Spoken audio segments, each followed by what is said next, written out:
Hello guys, and today I'm going to be talking about which I think is better, Buck or Sledge. So I have points for both of them. We're going to start with Sledge. So the most obvious advantage for Sledge is that he has nades, while Buck does not.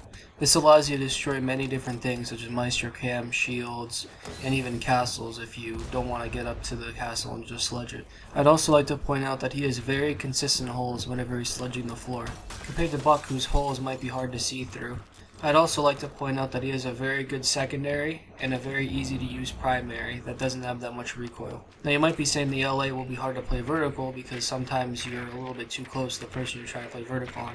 However, I'd just say that you can just pull out the secondary SMG and be able to shoot people easily through the floor. So I'd say all in all, he's more of a utility based character compared to Buck, who I think would be able to frag more. However, Sledge does have the ability to frag if somebody is good with the SMG-11 and knows how to play both of his guns very well. Now we're going to move on to Buck. Now first of all, Buck has the Herbal gadget, which does allow you to use it on a hatch.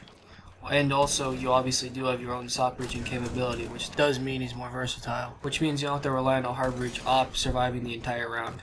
Now I'd also like to point out that he does not have to be right above the hole he's making like Sledge does. He can shoot it from a decent amount of range, even through floors, which does allow him more mobility to be able to move around instead of having to be in one specific spot to get nitro celled.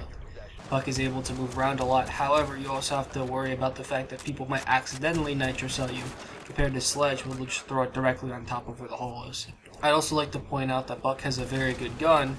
However, I think that it is less consistent than Sledge's. However, I think that if you are very good with it, you can do a lot of work with it. This is due to the fact that it has a faster fire rate and obviously has more bullets in the mag than the SMG-11. So I'd like to also point out the fact that Buck can play vertical above and below, while Sledge can only play vertical above.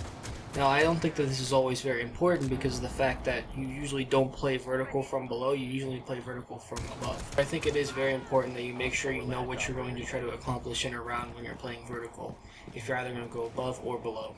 So if I had to give my personal opinion on it, I would think that Sledge is probably a lot more consistent and a lot better of an operator to pick. However, as I said, if you do need a hard breach gadget and you don't want to have to risk the hard breacher dying early on in the round, you could very well bring Buck and he can do the same job. And it is also very important of what you're trying to accomplish in the round and what map. I'd like to thank you guys so much for watching the video. I know I sound very mundane right now, and that is mainly due to the fact that it is very late where I live and I obviously procrastinated this video way longer than I should have.